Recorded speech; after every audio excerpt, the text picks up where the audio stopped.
Bom, bem-vindos à reunião da retina do HC, da Faculdade de Medicina da USP, de 29 de maio de 2025.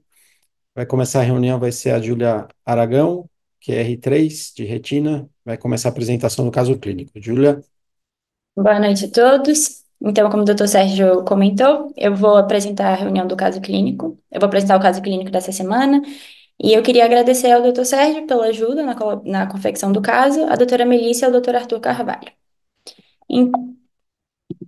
Então, dando início na nossa primeira consulta, que foi em 27 de maio de 2024, há mais ou menos um ano, o paciente de sexo masculino, 70 anos, procedente de São Paulo, compareceu no nosso ambulatório referindo baixa acuidade visual em ambos os olhos, de forma progressiva, há mais ou menos 2 anos. De antecedente oftalmológico, ele já tinha um relato no serviço externo de ter realizado 9 injeções intravítreas no olho direito e 12 no olho esquerdo. Tinha um antecedente de coriretinopatia serosa central bilateral. Era hipertenso ocular, usava drozolol e bermonidina e negava cirurgias prévias. De antecedente pessoal, ele era hipertenso, usava antipertensivos e tinha hiperplasia prostática benigna e por isso usava tanzulosina. Na nossa avaliação, ele tinha uma acuidade visual com melhor correção de 0,6 no olho direito e 0,3 no olho esquerdo. Na biomicroscopia anterior não tinha nada digno de nota, além de só uma catarata. Na pressão intraocular era 20, 22. E a fundoscopia do olho direito, a gente consegue ver nessa imagem. E a do olho esquerdo, a gente consegue ver aqui. Tá um pouco turvo pela opacidade de meio, pela catarata. Essa foi a melhor nitidez que a gente conseguiu nesse olho esquerdo. Esse aqui é o OCT do olho direito.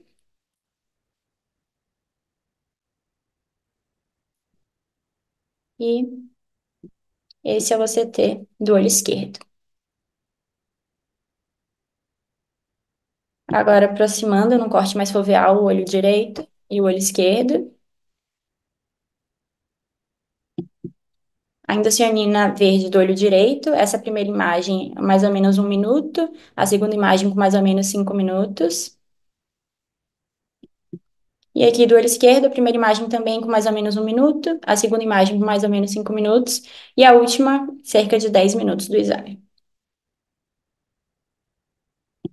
Então, fazendo um resumo do caso, um paciente de 70 anos, com história de baixa acuidade visual bilateral progressiva há mais ou menos 2 anos, que tinha de antecedente oftalmológico uma coriretinopatia central serosa bilateral, apresentando essa fundoscopia, esse OCT, com corte mais foveal, e a indocianina verde. Nesse momento, gostaria de abrir para hipóteses conduta. ótimo, ótimo, Júlia. Então, eu queria perguntar para o André, para a Cleide, para a Lívia, inicialmente, qual o diagnóstico mais provável aqui, por essa avaliação multimodal e qual seria a conduta. E se eles quiserem descrevendo os exames, os achados, tá? Depois, Então, eu só vou tirar aqui pronto. que é isso. Ótimo. Quem quiser começar, a Cleide pegou, eu acho que a apresentação andando, Cleide, mas essa é a avaliação multimodal, tá? Tem essas alterações no OCT, e os dados estão aí, no texto. Acho que deu para acompanhar. É, Uhum. o paciente, então, tem com essa história prévia de central serosa, a gente vê realmente que ele tem uma paquicoroide. No olho direito tem esse descolamento epitélico pigmentar, mas não tem líquido intra nem sub, embora na endocianina tenha uma imagem que é muito sugestiva de lesão polipoidal, mas sem atividade. E no olho esquerdo tem atividade, já dá para ver pelo ACT, tem até a imagem em anel no descolamento do epitélio pigmentar e pólipos também na endocianina. Então, eu acho que esse olho, o esquerdo precisa ser tratado com anti-VEGF, a droga de escolha inicialmente seria o Eylea. Uma coisa interessante é que o faricimab, ele mostrou no análise pós-hoc, né, do estudo do Lucerna, Tenaya Lucerna, que os pacientes com pólipo, eles tiveram um ganho visual maior do que o grupo em geral, que não é um dado que a gente tem que levar em conta porque não tinha poder para a amostra, mas a partir disso eles fizeram um novo estudo só com polipoidal que está para sair agora, e segundo eu soube aí, os resultados são excelentes. Mas enfim, ainda não saiu, acho que hoje a droga de escolha seria o aflibercept. Tá, 2 ou 8? Ah, começaria com dois, que é o que está demonstrado na literatura, mas tudo indica que o 8 ainda vai ser melhor, né? Eu usei nos não responsivos a 2 e com 8 é impressionante a Deve diferença. ser, né? Aham. Mas é isso aí, Cleide. Então, polipoidal. André, você concorda com a Cleide? Alguma diferença na conduta? Não, concordo, é um espectro aí da pancreatite e eu até achei que talvez o lado direito tivesse algumas características tipo epiteliopatia pancreatite, né? Senti falta de uma autofluorescência de repente para corroborar alguns achados, mas eu acho que é isso. Na prática, um pólipo em atividade no lado esquerdo, precisa iniciar tratamento com anti-VEGF e, de repente, novos estudos podem mostrar que o faricimab pode ter um desempenho melhor do que o Eylea, mas eu acho que a droga de escolha é o Eylea por enquanto, né? Isso, isso.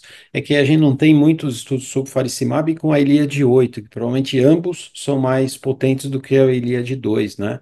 Então, para a gente escolher a droga, a gente escolhe sem estar baseado em evidências muito robustas, né? Mas Sim. eu tive essa experiência pessoal, acho que a gente que começa a usar tem essa experiência, né? Eu podia aumentar um pouquinho a imagem da endocianina do direito, eu fiquei achando que talvez tivesse pólipo no direito, se bem que Consigo. Vou voltar. e Julia, sem. volta na imagem da inocianina, isso, aí. Então, qual o tempo aqui de cada exame? O primeiro foi mais ou menos um Um minuto minuto, e o segundo foi mais ou menos 5 minutos, 5 e 29. E o 5 e vinte e primeiro foi nove. 58 segundos. Aparentemente ali em cima, né, dessa lesão mais que tem uma alteração aí de refletividade, onde passa o vaso. Aparentemente tem uma lesão polipoidal, mas enfim, como não tem vazamento, É, mas é diferente a gente ver lesão polipoidal sem atividade, que nunca foi tratada, não é incomum, mas parece. mas não, mas eu acho que é possível, é possível. O pólipo ainda não exudou, né? Os É claro, neovasos ainda não exudaram, mas é possível que eles exudem, né? E, sim, o e de futuro novo, tem que mostra, acompanhar. só para a gente avaliar aqui, mostra de novo o esquerdo, a endocianina. Aqui. Aí a primeira foi 1 minuto e 20, a segunda 4 e 38 e a última foi com 9 e 44, 10 Aí minutos. ele tem uma hemorragia que faz o bloqueio, é isso? Isso, ele estava com hemorragia em reabsorção. Tá. Mas tem aí do lado da hemorragia vários, um caixinho de pólipos, né? É. Tem pelo menos na última foto, na foto da direita, a gente vê pelo menos dois pólipos acima, na vertical, acima dessa imagem escura da hemorragia, né? Eu diria que nasal a hemorragia também deve ter. Aí, pode ser só a retina vascular ramificada sem pólipo, certo? É, pode. É. Então, eu acho que a retina vascular desse olho é maior, mas pelo menos que a gente quantifica aqui, a gente às vezes tem que aumentar a imagem para a gente ver melhor, mas pelo menos dois pólipos maiores, né, nessa região supramacular aí, mais hemorragia. Tá, e a conduta, então, tratamento. Lívia, você quer fazer alguma observação aqui? Não, concordo com tudo que foi comentado, e aí eu acho que a gente pode destacar também que no OCT estrutural já dava, apesar da endocianina ser o padrão ouro, no OCT estrutural já tem vários sinais aí característicos, né, da polipoidal, ele tem paquivasos, ele tem um sinal da dupla camada, tem o anel É, sub-EPR, né? Então, é, assim, na indisponibilidade da endocianina, a análise do OCT já permite também, já permitiria a gente chegar ao diagnóstico. perfeito. A gente vai abordar com mais detalhe isso um pouquinho mais para frente, Lívia, mas perfeito, é isso mesmo. E é interessante porque, mesmo nos casos em que você não tem PAC coroide, a maior parte das vezes você tem paquivasos, mesmo com a coroide não tão espessa, e você tem compressão da corocapilar, então induzindo uma isquemia no epitélio pigmentado da retina, que vai produzir VEGF e vai fazer o crescimento dessa neovascularização lentamente ao longo do tempo, né? Então, esse é um mecanismo fisiopatológico para explicar a produção aumentada de VEGF nos pacientes com a Haller espessada, comprimindo coro capilar, isquemiando a retina externa, né? Principalmente EPR. Então, vamos ver a evolução, Juliana? Então, professor. Então, a gente indicou, né, o Aelia, mas como a data do Aelia estava longe, a gente fez o Avastin como ponte. Então, ele fez o Aelia no dia 21 de agosto de 2024 e voltou mais ou menos um mês depois, dia 19 de setembro de 24. Aqui tá 25, mas é 24, com a acuidade visual mantida, 0,6 e 0,2. E no fundo de olho, ele apresentava essa hemorragia em reabsorção na região macular. Esse aqui é o ACT dele, de quando ele voltou um mês depois da primeira dose do Aelia. Nesse momento, eu gostaria de abrir para se faria mais doses, como seria o segmento. Ele sangrou depois ou é a mesma hemorragia que tinha lá no começo? É a mesma. Ah, tá. Já está reabsorvendo, não era grande o suficiente para você fazer um deslocamento pneumático, certo? Sim, já estava em Então, reabsorção. isso. Aqui o segredo é a gente continuar injetando até zerar completamente o líquido e daí a gente começar a estender, certo? E assim que tiver o Elia, né? Vou passar Isso. para ele. Eu acho que tem algum microfone que está aberto, está interferindo aqui, se puder fechar o microfone. André, alguma conduta diferente aqui? Não. Não, é seguir com as injeções aí até conseguir Isso. estender. A gente tem a gente não tem a disponibilidade completa do Eylea, então a ponte que a Júlia falou é que às vezes a gente tem que usar um outro antiangiogênico até o paciente conseguir ter o aflibercept, né? Então, o ideal seria ter começado com a aflibercept de 2 miligramas, ou com faricimab, ou com a Eylea de 8 miligramas inicialmente, né? E, e manter mensalmente até zerar o fluido e daí a gente começa a estender. Júlia, você quer continuar mostrando aqui? Perfeito. Aí a gente indicou mais duas injeções, né, do Elia para completar a loading dose. Só que também, mais uma vez, como estava longe, ele fez uma Avastin nesse meio tempo como ponte. Aí ele voltou um mês depois da última dose do Elia, completando, né, as três doses, mantendo a mesma acuidade visual de 0,6, 0,2 e com esse OCT.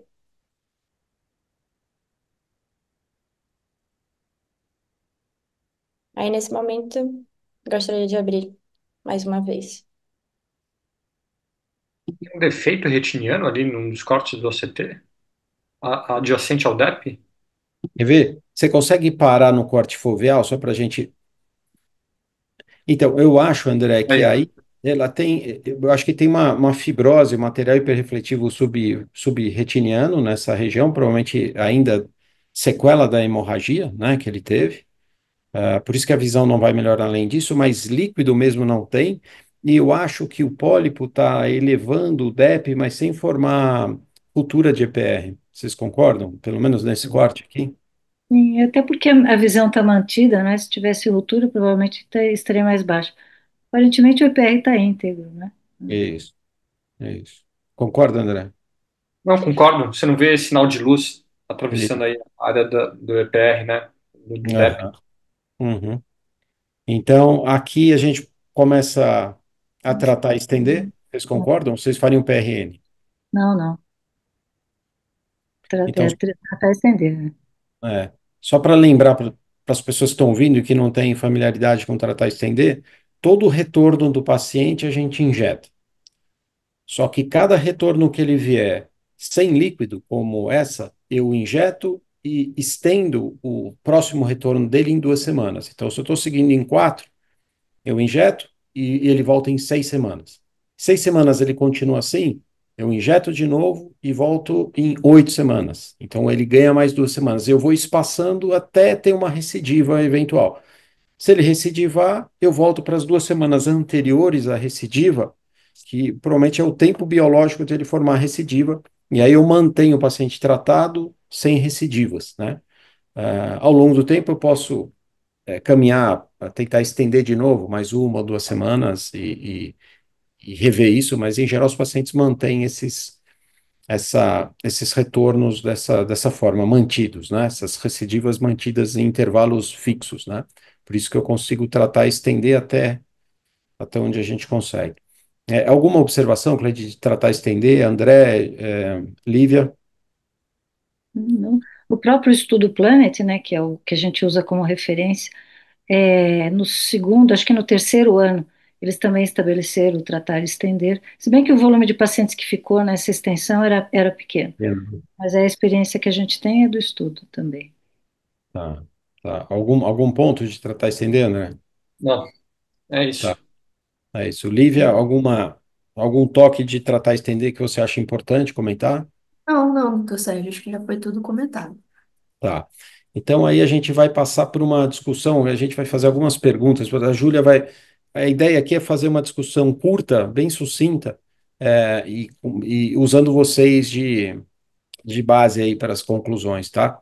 Então, Júlia, Então, dando sequência à revisão, falando da vasculopatia polipoidal da coroide, né? Aqui é um artigo de Singapura que ele fez uma reconstrução 3D do CTA do paciente, em que a gente consegue ver uma relação entre o EPR, o pólipo e a membrana neovascular. Então, de azul é a membrana neovascular, verde é um vasoconector que liga essa membrana ao pólipo. Então, a gente acredita que o pólipo, né, é um tufo de neovasos e não uma dilatação do capilar, como já se acreditou.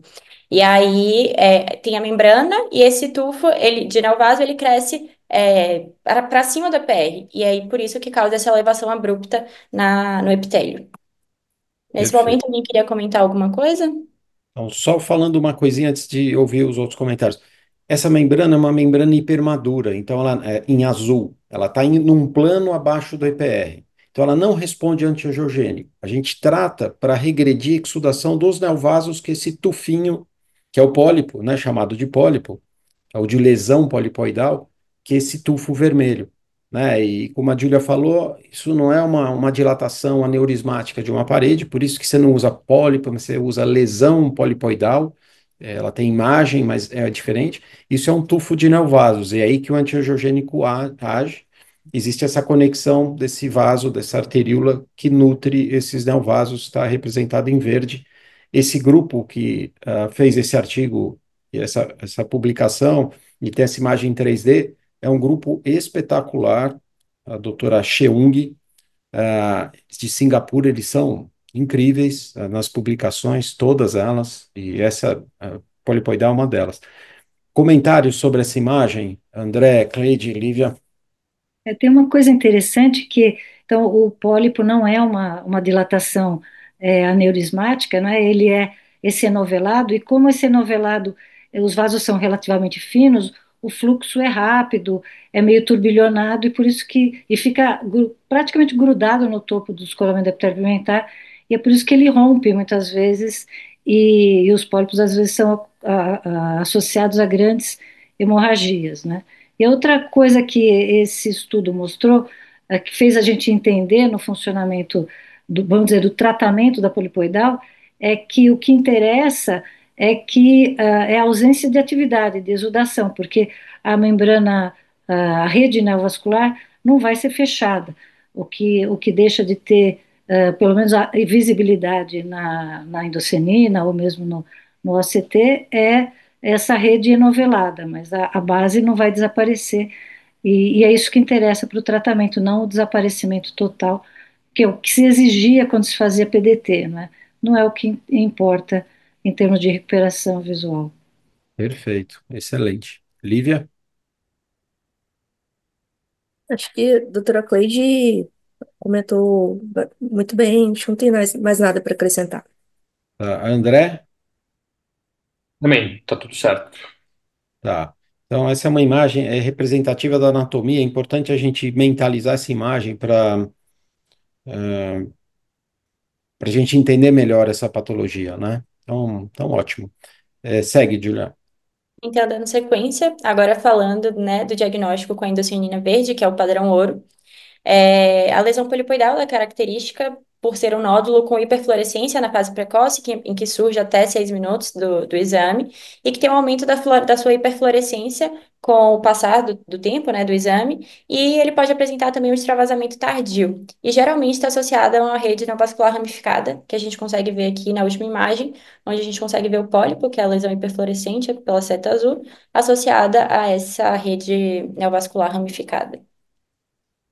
Agora, falando do diagnóstico com OCT, a gente tem critérios maiores e critérios menores. Os critérios maiores são três, basicamente, que envolvem uma complexa elevação do EPR no OCT em face, um DEP com um ângulo maior do que 70 graus, e a lesão em anel sub-EPR, que é característica por ter essa borda hiperrefletiva e esse conteúdo hiporrefletivo dentro dele.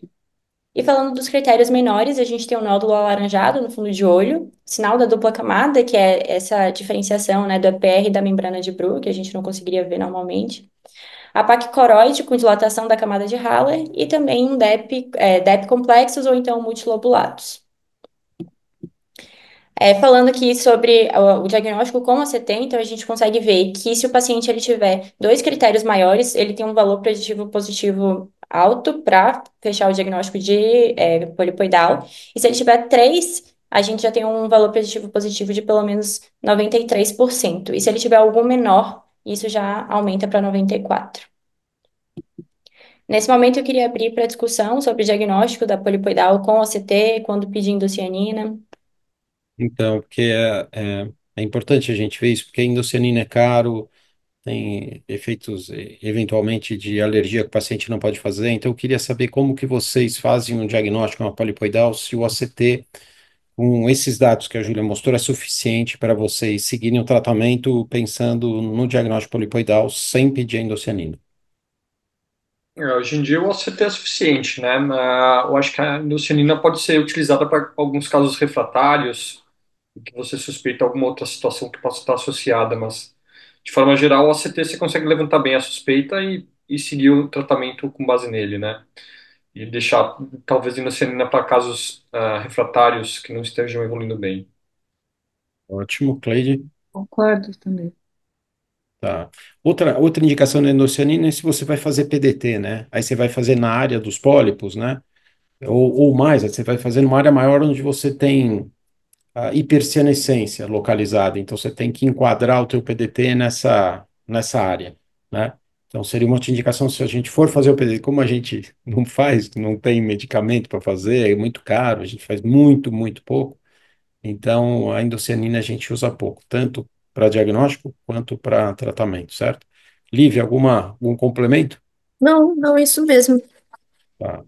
Esse artigo foi publicado pelo mesmo grupo de Singapura que fez a publicação anterior da anatomia 3D da polipoidal, para vocês terem uma ideia da importância deles, tá? É um artigo que é um pouco mais antigo, mas é um artigo fundamental que banca o OCT no diagnóstico, estratifica, né, os critérios de sensibilidade, especificidade e valor preditivo para fazer o diagnóstico só com OCT. Pode seguir, Juliana. Então, dando sequência agora, falando do tratamento, a gente tem alguns estudos, né, que embasam o tratamento da polipoidal. O estudo Planet mostra uma monoterapia com a aflibercept. O Everest, ele mostra uma boa resposta à terapia combinada, usando o PDT e o ranibizumab. E esses estudos mostram que se tiver persistência da lesão polipoidal após a loading dose, o paciente se beneficiaria de 3 doses adicionais de injeção, uma por mês, então 3 meses de injeções adicionais. E o tratar estender, comparado ao PRN, ele mostrou um potencialmente menor número de injeções para o paciente e também uma melhora funcional no caso.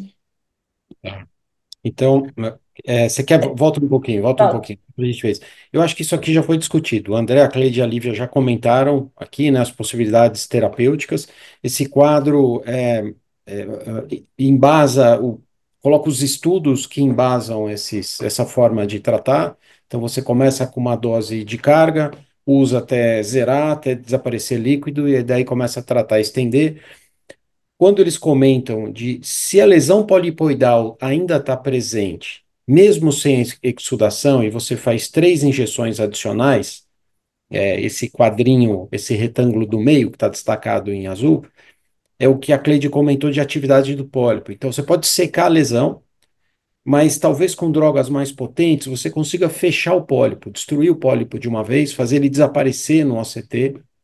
E então você poderia eventualmente, num paciente, mesmo com a retina seca, você injetar ainda mensalmente mais vezes para ver se você consegue fechar totalmente o pólipo e daí você provavelmente vai zerar essa atividade exudativa, eventualmente até aparecer um outro pólipo, mas esse não cresceria mais. Então eu queria que vocês fizessem algum comentário adicional sobre isso.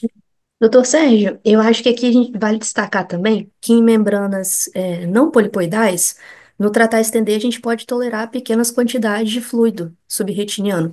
E o que a gente não pode fazer no caso da polipoidal, que a menor quantidade de fluido já é sinal de atividade e a gente não poderia estender mais o tratamento. Perfeito. Perfeito. Então, em pacientes com neovascularização tipo 1, abaixo do EPR, sem lesão polipoidal, a quantidade de líquido mostra que você tem membrana ativa para perfundir, para fazer as vezes de uma coriocapilar, que está ausente nesses pacientes. Então, tudo bem, eu posso deixar um pouco de líquido desde que esse paciente não perca a visão, certo, Lívia? Então, o paciente tem 20, 30, Uhum. for de líquido mantém 20, 30, eu posso tratar, estender, ou posso seguir ele PRN sem mudar meu esquema terapêutico, tá? Eu suporto isso. Agora, em polipoidal, qualquer fluido subretiniano é sinal de atividade, daí eu tenho que continuar tratando, né? Perfeito, Lívia, ótima observação. Cleide, André, alguma outra observação? Quanto a fechamento de pólipo, bom, nos estudos que usaram o PDT, né, o Everest 1 e 2, a taxa de fechamento do pólipo no grupo que tinha PDT era muito alta, era 80%. Agora, no Planet que usou só o aflibercept, o PDT era só resgate, quase não foi usado, a taxa de fechamento do pólipo, fechamento na endocianina, foi em torno de 35, 40%. E isso não foi compatível com uma boa recuperação de visão, porque o que interessou, no caso, era, eles até chamaram isso de ausência de atividade e não fechamento do pólipo. Então, quando a gente usa o tratamento exclusivo com anti-VEGF, o que importa é a ausência de atividade exudativa, porque o fechamento do pólipo a gente vai ter numa porcentagem baixa. Talvez a gente tenha isso com essas drogas mais potentes, tipo faricimab ou LA8. Mas quando a gente usa a LA2 nos moldes do Planet 2, não, a taxa de fechamento é baixa. Exatamente, Cleide, isso. Então, essa questão de você fazer injeções adicionais vale para as drogas mais potentes, certo? Então, é O exatamente. objetivo é fechar, o que é discutível, né? Se o objetivo é fechar o pólipo, porque a experiência até agora, ela mostrou que o pólipo pode ficar lá desde que ele não esteja Não, exudando. não é que surge. É que tem algumas publicações, que eu concordo totalmente com você. É que tem algumas publicações em que se fez isso, fez depois de você zerar o líquido, o pólipo Uhum. ainda estava presente, eles fizeram 3 injeções adicionais para ver se desaparecia o pólipo no OCT. E daí você teria um tempo de espaçamento muito maior, tá? Como você ganharia o jogo Sim. sem precisar continuar a tratar e estender, né? Mas é discutível isso. Você não tem nenhum grande estudo vendo isso. São estudos menores falando sobre isso, né? Mas eu concordo com você. Não sei se é válido para todos os casos, mas eu acho que eventualmente você pode pensar em fazer isso, E é né? difícil até porque a gente não fica repetindo a endocianina, né? E a evidência de fechamento do pólipo no OCT também já não é tão confiável, porque raramente o DEP desaparece completamente. Isso não, a gente não tem certeza se o pólipo continua lá ou não, né? Mas o Cleide, tem casos em que eu tratei com essas drogas mais Óbvio, potentes né? Aham. e que aplana, some o pólipo. Então é possível você fazer o pólipo aplanar, Sim, estando sem né? dúvida. O que eu E estou dizendo é o contrário, quer dizer, se não aplanou o pólipo, se não aplanou o DEP, a gente nunca tem certeza se a lesão polipoidal desapareceu, que se tem lá é só uma rede neovascular, ou se é um pólipo não exudativo, né? só com a endocianina você teria. O problema é fazer a endocianina para rever isso, né? Eu acho Perfeito. que é discutível a necessidade dessas injeções adicionais aí.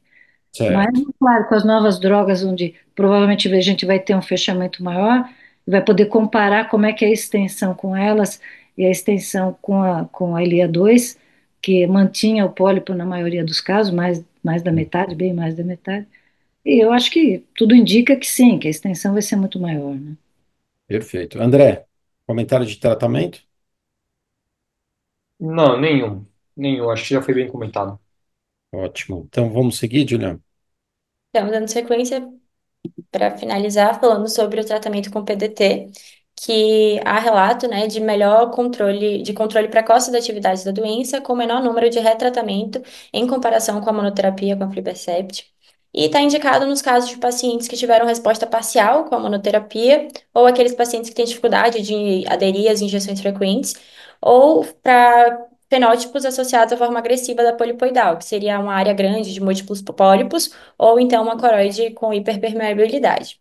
Existem riscos, o PDT, mas esses riscos eles aumentam conforme a repetição do tratamento, que seria a hemorragia pós-tratamento, a isquemia coriocapilar e injúria ao epitélio pigmentado. Tá, perfeito. Nesse momento eu queria abrir para comentários sobre o PDT. Então, Podemos. para finalizar, a gente usa pouco PDT, né, pela pouca disponibilidade da verteporfina. Cleide, o que você acha do PDT, se os critérios de indicação estão adequados? Eu concordo com tudo que está aí. A única coisa que eu acho que vale chamar atenção é de uma contraindicação para o PDT. Tem um estudo, é antigo também, ele dividiu a espessura da coroide nos pacientes com polipoidal em dois grupos. Um é que ele usou como corte 200 micra. Então, aqueles que tinham uma coroide fina, que assim, seria uma polipoidal não associada a pacocoroide. E eles, no estudo, eles foram submetidos num braço lá a PDT e eles perderam visão. Então, um dos critérios para evitar o uso de PDT é uma coroide fina. Nesse estudo foi 200 micra o valor de corte. Agora, quando a coroide é espessa, concordo completamente com tudo que está aqui na tela. E Cleide, PDT meia dose, certo? PDT meia dose, é, não sei. Nos estudos era o PDT dose completa, PDT meia dose ou meia fluência para central serose. Aí nos estudos, por exemplo, no Everest é dose completa, né? É interessante, né? Porque se para central serosa você queimar, diminuir a paquicoroide, você usa meia dose para não induzir isquemia na corda capilar, talvez isso seja reprodutível em polipoidal, entendeu? Você usar uma dose menor, os efeitos de isquemia de corda capilar são provavelmente vão ser inexistentes e talvez você consiga até usar em pacientes com coroides mais finas, se você usar metade da dose. Outra vantagem, você pode compartilhar a dose com um segundo paciente. E se ele não tiver resposta, eventualmente você pode fazer uma dose total, mas eu acho que é Tem, a ideia, talvez, tem. Eu não sei, eu não sei de artigos que usam meia dose. No, né, no- Assim, a lógica de usar meia dose na central serose e dose inteira na polipoidal é que como tem a proliferação vascular, seria uma forma mais grave, enfim, que a isquemia da corda capilar promovida pela essa dilatação dos vasos da Haller seria ainda maior. Então, você teria que promover um remodelamento mais abrangente ou mais agressivo do que na central serosa. Mas assim, isso é ilação teórica, né? Não sei se tem estudo comparando PDT meia dose ou dose total para polipoidal. Não sei.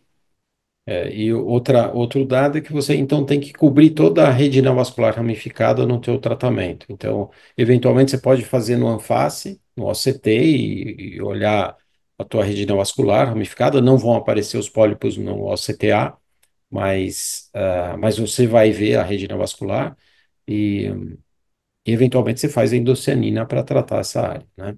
Se você quiser ser mais inclusivo ainda, você pode fazer como na central serosa crônica, você trata a área de perfluorescência toda, que é um marcador de isquemia de couro capilar, né? Lívia André, comentários de PDT, Não tenho mais nenhum comentário. tá joia. André?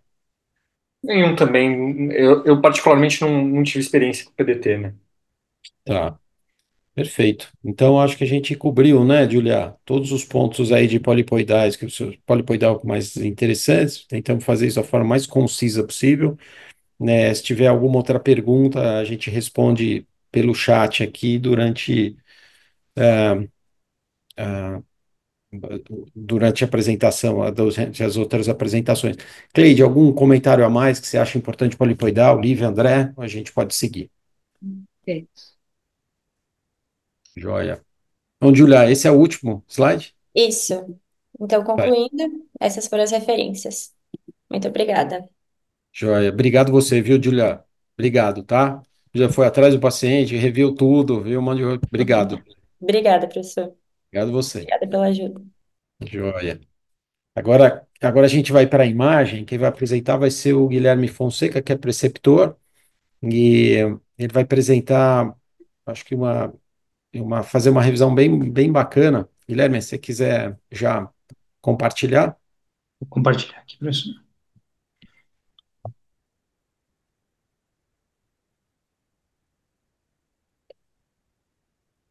Ok.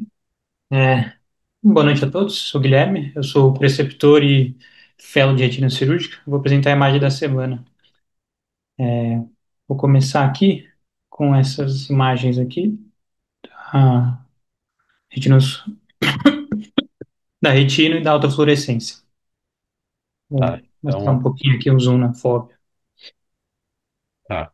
Então, vocês, André, Lívia e Cleide, aqui é difícil fazer o diagnóstico. Você tem alterações pequenas de hiperautofluorescência temporal, a fóvea, e esses dois pontinhos aí central. Alguma ideia de diagnóstico com essas imagens?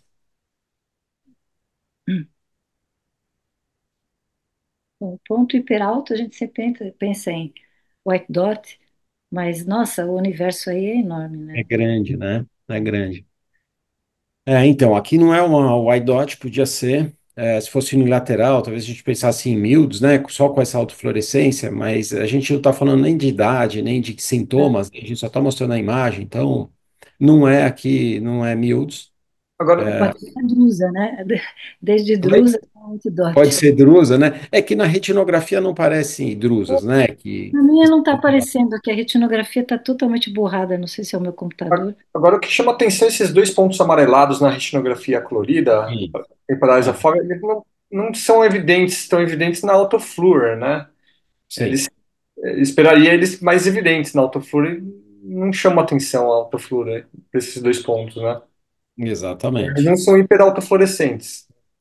Então aqui, Guilherme, como eu te falei, é difícil de fazer um Uhum. diagnóstico com essas duas imagens, certo? Agora Certo. a gente vai mudar a imagem e daí vocês vão fazer o diagnóstico. Eu Então vou eu queria, acertar. eu queria que vocês descrevessem todos os achados aqui, tá? Para a gente chegar numa conclusão aqui do que esse paciente pode ter. Tem uma disrupção da zona elipsoide na Tem. mácula, Aham. que a gente pode chamar de foco hiperrefletivo, que é uma imagem hiperrefletiva alongada, que até lembra a imagem de Mildes, né? Que são aqueles pontinhos que atravessam o nuclear externo. E essa imagem hiperrefletiva alongada, você não você está com o pointer aí, né, Guilherme? Mostra Consegue aqui. ver? Acho que Ó. Então a Cleide corresponde falou dessa lesão, tá vendo essa lesão? E tem uma outra na fóvea, ó. isso, que acho que corresponde àquilo que estava lá as pontinhos amarelos da foto. É isso, é isso, tá? Então você tem uma disrupção da retina externa, você tem uma zona elipsoide alterada, a zona de digitação provavelmente alterada também, membrana limitante externa mantida, uma paquicoroide, e essas duas linhas hiperrefletivas que podem lembrar, como o Vitor colocou aqui no texto, ASH, né? Sinal angular de hiperrefletividade na camada de Henle. Então, as duas estão na camada de Henle, certo? Na FOVS, essa lesão é mais vertical. Na medida que você sai um pouquinho da FOV, essa lesão fica um pouquinho mais angulada. Vocês concordam com isso? Sim. Uhum. Né? Então, então a gente tem que juntar essas alterações. Provavelmente esse paciente teve uma alteração, uma injúria de fotorreceptor, que envolveu a camada de Henle, envolveu talvez a estrutura inteira desses fotorreceptores. Manteve, talvez o EPR não tem muita alteração nessa região, mas os fotorreceptores foram afetados nessa região central, tá? Então, então tem alguns diagnósticos diferenciais aí. mas a gente principalmente queria mostrar isso para vocês, essas linhas hiperrefletivas na, na camada de Henle, o ASH, tá? O diagnóstico aqui é mais difícil de fazer. Guilherme, você quer seguir? Vamos seguir. Aqui só mostrando a CTA, mostrando que não tem nenhuma alteração vascular significativa em nenhuma dos plexos. E aqui um pouquinho o caso clínico. Era um homem de 22 anos que estava com visão borrada e metamorfopsia no olho direito há uma semana. No momento da avaliação, ele estava com a visão de 20/40 nesse olho direito e esses exames. Tinha Até que já alteração de percepção de cor esse paciente? Não. tinha. Não. Tinha. E ele usou Poucos. algum medicamento? Não. Não. Não. Teve alguma infecção viral prévia? Não que ele recorde. Mas poderia ter tido, viu, Poderia Cleiton? ter tido. É, eu imagino inflamatório aos fotorreceptores. Eu pensei em uma fase muito inicial de uma MN, que é onde foi descrito o ASH inicialmente, né? E, mas enfim, uma injúria inflamatória, talvez até traumática, acho que não, mas inflamatória. Tá. Seria, se fosse uma mini like, né? Certo? É porque não tem a imagem petaloide no nível infraredo, E, pelo contrário, tem esse pontilhado, mas é isso. uma lesão no caminho das doenças inflamatórias, e Tá. possivelmente infecciosas, ou com gatilho ou imune. Uma foveolite, talvez, né? Isso. Isso. Uma foveolite Exatamente. viral, pós-viral. Isso. Isso. Tá? Então é isso. A gente queria fazer um.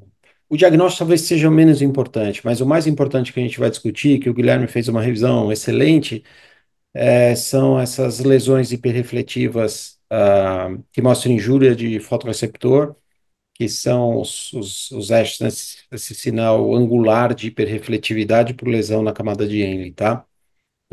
Então, segue com o diagnóstico, Guilherme. E daí você faz a revisão. E só antes do diagnóstico, só para falar aqui que o paciente foi mantido em observação, nenhum tratamento ativo, e após 2 semanas ele teve recuperação visual completa. Únicas alterações, algumas alterações na zona elipsoide e na zona de interdigitação. O diagnóstico, então, foi uma epitelite pigmentar retinina aguda, que, como o doutor André comentou, do espectro ali das foveolites. Tem alguns artigos que falam que tá dentro do mesmo diagnóstico e outros diferenciam os dois. Como o doutor Sérgio já comentou, o foco hoje da revisão vai ser o ASH, mas só para falar um pouquinho, para quem não conhece muito essa doença, ela também é conhecida de doença de Krill, é uma fofilite aguda, é uma doença essencialmente inflamatória. Inicialmente pensava-se que ela pegava principalmente o EPR, hoje em dia tem mais a hipótese que afeta mais os axônios, os fotoreceptores e as células de Miller. É uma doença rara, idiopática, talvez associada a alguma virose, né, próxima, aguda e autolimitada. Pega ali adultos jovens de 20 a 50 anos. No exame, vão ter esses aglomerados de pequenas manchas, próximos da mácula, cercadas de zonas circulares esbranquiçadas, também localizadas ali. E no OCT, o principal achado é o ASH. Então, partindo para a revisão. A revisão vai ser muito baseada nesse artigo, que é bem legal, que eles revisam, eles pegam vários casos, fazem alguns desenhos bem, bem bonitos na camada de Henle. Vale muito a pena para quem tiver um tempo para ler um pouco. Começando aqui pela camada de fibras de Henle. Ela é formada pelos axônios não mielinizados, os fotoreceptores, os processos das células de Miller. É, Tem essa conformação, né, radial, saindo da mácula, e eles fazem um Z, né, o formato deles. Devido a esse formato, e além dela ser isorrefletiva, a camada nuclear externa, é um pouco difícil de você conseguir identificar ela no OCT. O que ajuda é isso de angular, né, o OCT. Então, se você quiser avaliar nasal, você angula um pouquinho a máquina ou o próprio paciente para temporal. E aí você consegue ver um pouquinho melhor as lesões aqui. Deixa eu passar. Falando um pouquinho do ASH. São lesões hiperrefletivas angulares que elas seguem a geometria dos fotorreceptores. Ela começa ali na camada nuclear externa, na plexiforme externa, e vai até a zona elipsoide e zona de interditação. Representa um insulto agudo às fotorreceptores e células de Miller. Pode ter várias causas vasculares, autoimunes, mecânicas, a gente vai ver um pouco mais para frente. E é um novo biomarcador que tem se estudado bastante aí para doenças maculares agudas. Os prognósticos de complicação, a maioria depende muito da causa, né, que levou a essas lesões. Cursa muito com principais, né, são escotomas centrais e paracentrais, com acuidade visual preservada. Pode deixar algumas sequelas estruturais, principalmente ali na retina externa, na zona elipsoide. O diagnóstico precoce orienta o prognóstico e a conduta, porque dependendo em que padrão está seguindo essa lesão, você pode pensar em uma causa para ela. E é interessante, no artigo ele mostra direitinho, que é um desses casos, uma MN, que a progressão da lesão ela pode ser retrógrada ou anterógrada. Então, partindo aí da parte mais interna, mais externa dos fotorreceptores, é depender da causa base. Falando um pouquinho das doenças associadas. A principal, foi onde foi primeiro descrito, como a doutora Cleide mencionou, é a MNN, que é a neuroretinopatia macular aguda. Ela é uma lesão essencialmente vascular, principalmente, parte aí da plexiforme nuclear externa, hiperreflectiva e causa subções na zona elipsoide. E também você vê ali perimacular essas lesões petaloides. Outras doenças que também podemos observar são retinopatias traumáticas, como aqui mostrado nesse caso. Aqui você vê muito bem a anatomia da camada de Henle. Na placoide também conseguimos observar.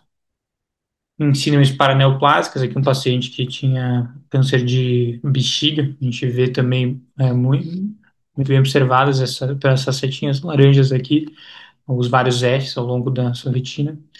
E, como no nosso caso, nessas foveolites. Como eu tinha mencionado, depender do tipo de doença, qual o mecanismo dela, partes do fotorreceptor vão estar mais em evidência no ASH, né?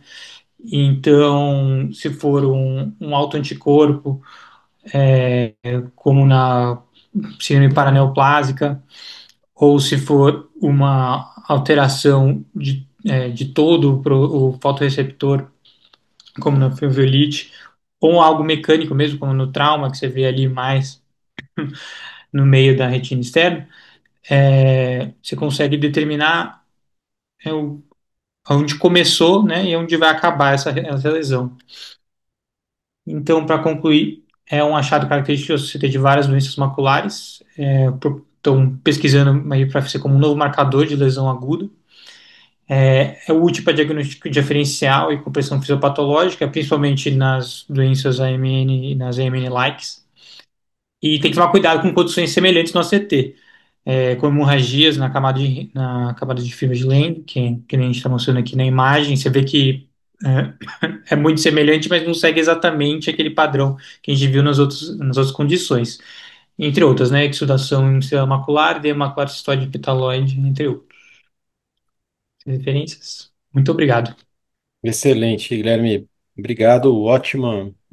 Isso é importante. Esse artigo é muito bom, né, Guilherme? Um artigo extenso, Sim.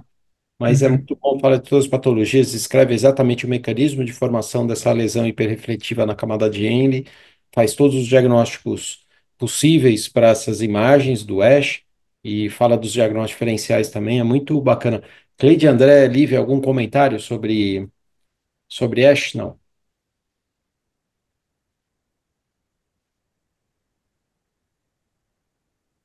Não?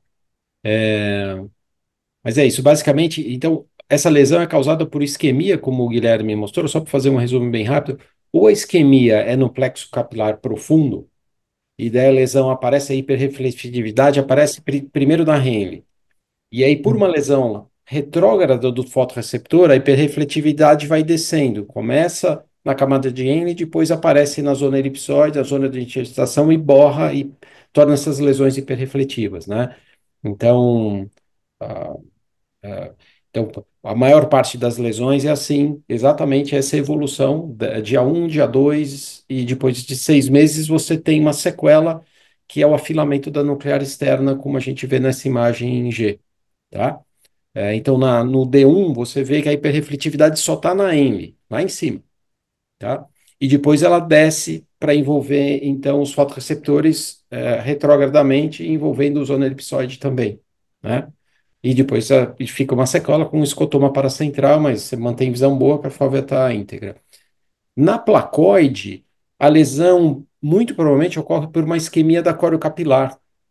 Então, você tem a lesão, aparece, em geral, inicialmente, numa parte mais profunda, né, da retina, afeta a zona elipsoide primeiro, e ela vai anterogradamente, vai subindo a isquemia e vai atingindo o fotorreceptor mais para frente, mais para cima, né? Então, a lesão aparece primeiro na zona elipsoide, como está marcado, e as setinhas vermelhas apresentam evolução dela para uma região superior, né? Então seria o ASH apareceria mais tardiamente do que essas lesões iniciais, tá? Então, dependendo do plexo que você pega, ou pega corocapilar ou plexo capilar profundo, você tem as imagens diferentes, apresentação inicial do ASH ou apresentação mais tardia do ASH nessas lesões, né? Então é isso. Esse artigo é muito, muito bom. O Guilherme fez um super resumo dele, porque é um artigo longo, né, Guilherme? Sim, umas 20 páginas. Tá craque de hash e lesões associadas, né? Muito bom. Parabéns, Guilherme. Obrigado, tá? Ótimo. Obrigado, professor. Ótimo. A gente teria o artigo para apresentar agora, é um artigo bem interessante. Eu não sei o que aconteceu com a Juliana Carneiro, que eu acho que alguma coisa aconteceu com ela que ela não está aqui para apresentar. Mas o artigo fala de, só para resumir, fala da importância de evolução para atrofia geográfica de lesões precursoras numa DMR intermediária. Então, o que a gente vê uma das lesões importantes são focos hiperrefletivos. Os focos hiperrefletivos podem ser aqueles pontinhos intrarretinianos, focos hiperrefletivos intrarretinianos, tá? A gente está acostumado a ver, que muito provavelmente é a migração do epitélio pigmentado na retina. Eu estou falando de DMRI, esses pontos podem aparecer em diabetes também, em outras lesões, é um mecanismo, fisiopatologia um pouquinho diferente, mas em DMRI, esses pontos hiperrefletivos aparecem na retina neurosensorial, e a migração do EPR provavelmente para uma área de melhor oxigenação. Então, a metaplasia do EPR, uma transformação, uma desdiferenciação dessas células, e é um indicativo de mau prognóstico de evolução para ou exudação ou para atrofia geográfica. Esse é um biomarcador de gravidade. Mas eles mostram nesse artigo um outro biomarcador de gravidade, que é a hiperrefletividade, que acontece não na retina neurosensorial, mas uma hiperrefletividade na própria linha do EPR. Então, eles pegam as imagens em face e conseguem diferenciar lesões, focos hiperrefletivos intrarretinianos dos focos hiperrefletivos associados ao EPR, então na camada de EPR. E o que eles mostram é que esses focos hiperrefletivos do epitélio pigmentado da retina, da camada, é mais preditor de uma evolução ruim para atrofia geográfica do que os focos hiperrefletivos intrarretinianos e até do que o volume de drusas, o volume total de drusas na região macular. É um artigo bem interessante, do Rosenfeld, do Philip Rosenfeld, do pessoal do Bascom Palmer, um artigo muito bacana. Olá, eu sou Juliana Carneiro, residente do segundo ano de oftalmologia aqui da residência da USP São Paulo.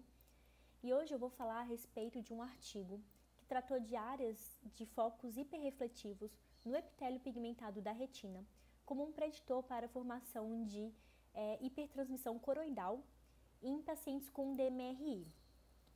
Então, como introdução, a gente sabe que a tomografia de coerência óptica, o OCT, ele é a estratégia de imagem padrão ouro para o diagnóstico e acompanhamento da DMRI não exudativa. Existem biomarcadores de OCT que são preditivos para a formação de atrofia macular em pacientes com DMRI. E esses incluem área e volume das drusas, áreas de focos hiperrefletivos, drusas calcificadas, depósitos laminares basais e lesões viteliformes. Esse artigo se concentra principalmente em áreas de focos hiperrefletivos.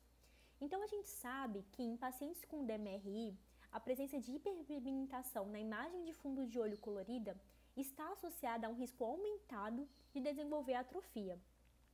Essa área de hiperpigmentação, ela corresponde no OCT à área de focos hiperrefletivos, tanto no intrarretiniano quanto no EPR. Então, como definição, essas áreas de focos hiperrefletivos intrarretinianos são áreas dentro da neuroretina que têm uma refletividade maior ou igual ao epitélio pigmentado da retina, enquanto as áreas de foco hiperrefletivos ao longo da monocamada de EPR são áreas de espessamento do EPR e aumento da refletividade ao longo da monocamada. Historicamente, as áreas de hiperrefletividade no EPR receberam menos atenção do que na neuroretina, mas estudos de OCT demonstraram que esses focos de hiperrefletivos na neuroretina se formam diretamente acima desses focos hiperrefletivos no EPR, sugerindo que os focos hiperrefletivos da retina se originam dessas alterações no EPR. Então, o objetivo desse estudo foi, em pacientes com DMRI intermediária, foi quantificado separadamente os focos hiperrefletivos do EPR dos focos hiperrefletivos intrarretinianos, para determinar se a localização dos focos hiperrefletivos, ou seja, no EPR ou na retina, previu a progressão da DMRI para a atrofia precoce, sendo que a atrofia precoce foi definida pela formação de grandes defeitos persistentes de hipertransmissão coroidal, chamados de hiper-DTs. Então, para definir esses grandes defeitos de hipertransmissão coroidal, hiper-DTs, são áreas de brilho focal aumentado, indicando maior transmissão de luz para a coroide. Os métodos, então, foi realizada uma análise retrospectiva de um banco de imagens de OCT de pacientes com DMRI. Esse banco de imagens foi mantido prospectivamente com dados de pacientes coletados de abril de 2016 a junho de 2023. Foram selecionados 171 olhos com DMRI intermediária, sem tratamento prévio para DMRI, em pacientes com pelo menos 1 ano de acompanhamento. Nesse estudo, a DMRI foi definida com uma presença de pelo menos uma drusa com um diâmetro mínimo de 125 micrômetros dentro dos 5 milímetros centrais da mácula. Critérios de exclusão incluíram o histórico de membrana neovascular exudativa, atrofia geográfica, grandes hiper-DTs coroidais prévios, retinopatia diabética, miopia patológica, outras doenças retinianas associadas a depósitos semelhantes a drusas, como Stargardt de distrofia de viteliforme, doenças significativas da interface vitreoretiniana e histórico de cirurgia vitreoretiniana. As imagens, então, foram imagens de OCT com imagens não fáceis e o instrumento Plex Elite 9000, que é um instrumento do ZEISS. Exclusão de varreduras, foram excluídas então varreduras com intensidade menor do que 7 ou artefatos de movimento significativo e foi realizada uma revisão meticulosa das imagens para sinais de exudação. A análise então foi uma quantificação semi-automatizada das áreas de focos hiperrefletivos no EPR e intrarretiniano dentro dos 5 milímetros centrais da fóvea. Foi realizada uma análise de regressão de Cox multivariável para avaliar os preditores de progressão para hiper-DTs. Então, aqui é o fluxo de trabalho para separar e quantificar esses focos hiperrefletivos intrarretinianos do EPR. Então, como foi feito? A gente vê aqui na imagem A área total de áreas de foco hiperrefletivos dentro dos 5 milímetros centrais da fóvea. Em B, a gente vê essa imagem on-face. Em C, o B-scan correspondente, então mostrando com visualização dessas áreas de hiperrefletividade no EPR, que está demonstrado nas setas amarelas, e dentro do EPR, intrarretiniano, que é mostrado então nas setas azuis. E a partir disso, então, foi separado, então, uma quantificação separadas das áreas de foco hiperrefletivos intrarretinianos, mostrado em D, das áreas de focos hiperrefletivos do EPR, mostrado em E. Então, esse foi o fluxo de trabalho.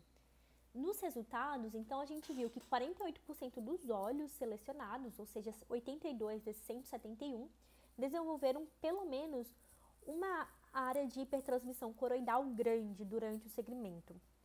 Os focos hiperrefletivos intrarretinianos, eles apareceram sempre concomitante ou após a presença das áreas de focos hiperrefletivos no EPR, nunca isoladamente.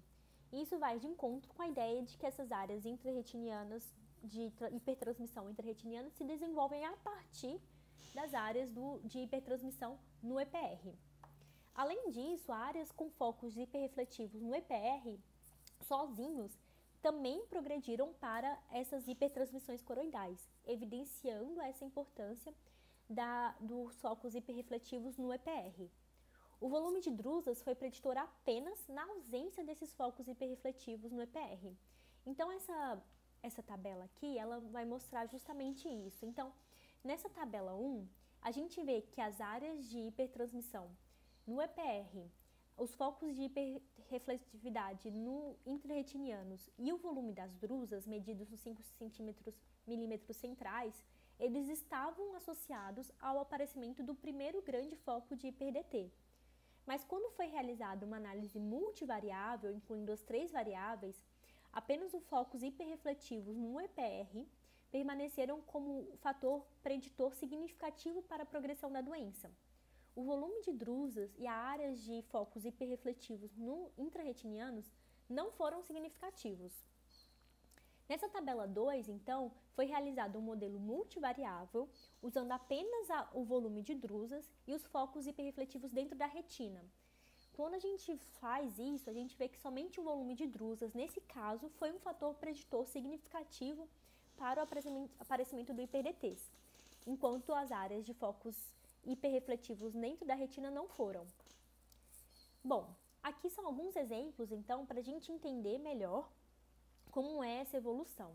Eu separei 3 exemplos, que foram colocados no artigo, e esse é o primeiro.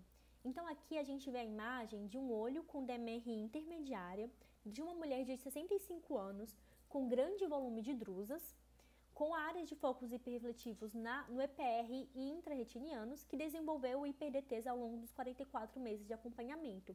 Então, esse é um caso típico de como acontece essa evolução. Então, é um olho que apresenta um alto volume de drusas, uma grande área de foco hiperrefletivo no EPR no início, mas a princípio sem áreas de focos hiperrefletivos no intrarretinianos.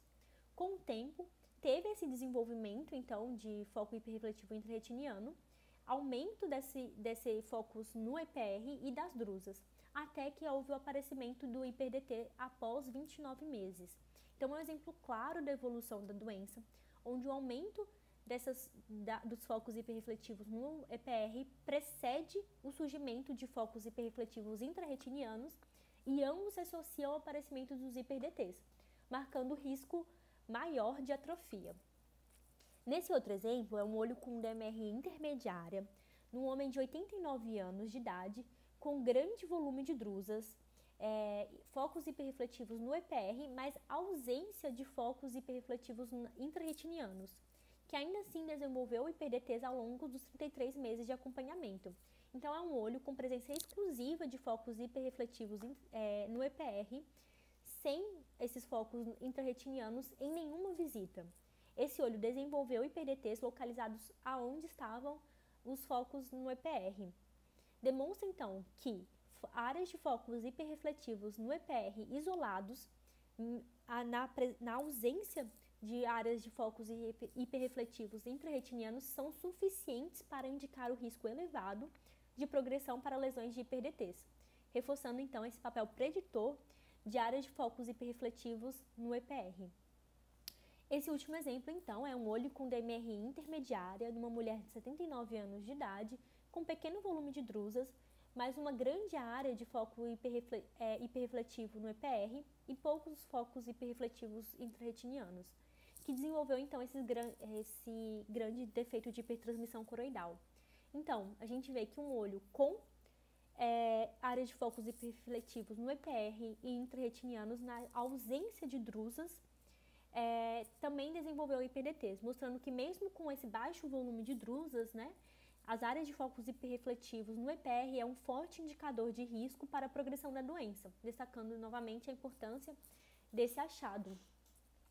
Então, para finalizar nessa discussão, a gente sabe que esse estudo, então, aprofundou a relação entre as áreas de alta refletividade e o surgimento de hipertransmissividade coroidal em pacientes com DMR intermediária.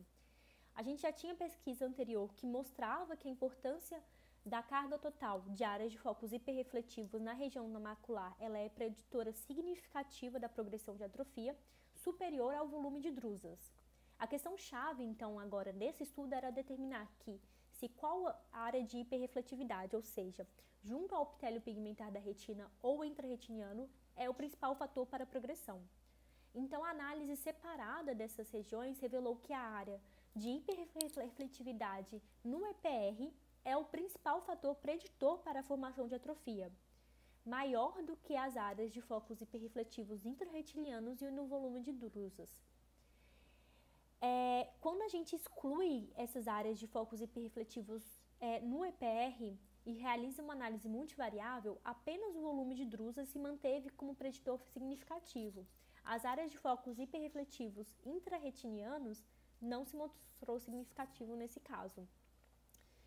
A gente sabe, então, que longitudinalmente a formação de áreas de focos hiperrefletivos inicia-se, então, com o espessamento do epitélio pigmentar, então, focos de hiperrefletivos no EPR, seguido pela migração dessas áreas para dentro da retina, então, esses focos intrarretinianos, que sempre aparecem junto ou após as áreas de hiperrefletividade no EPR. Então, essas áreas de hiperrefletividade no EPR precede a formação das lesões intrarretinianas. Então, provavelmente, as áreas de focos hiperrefletivos são precursoras das áreas de focos hiperrefletivos intrarretinianos. A gente sabe que olhos que desenvolveram focos hiperrefletivos intrarretinianos após as áreas de hiperrefletividade no EPR progridem mais rápido, indicando, então, que essas áreas intrarretinianas é um estágio intermediário próximo da atrofia. No entanto, esse estudo mostrou que separar as áreas de focos hiperrefletivos no EPR e intrarretinianos não melhora a predição, além da área total geral de áreas de focos hiperrefletivos, que permanece um biomarcador válido para ensaios clínicos. Então, para finalizar, foi determinado então que as áreas de focos de hiperrefletivos no EPR é o preditor mais importante, mas que a análise dessas áreas de focos hiperrefletivos num conjunto permanece um biomarcador válido para ensaios clínicos. Essa então foi minha apresentação, eu agradeço. Vai para a apresentação dos casos cirúrgicos. O Vitor Martins que vai fazer a apresentação. O Vitor Martins é fellow cirúrgico. Ele vai mostrar. Você quer compartilhar, Vitor? Perfeito, professor.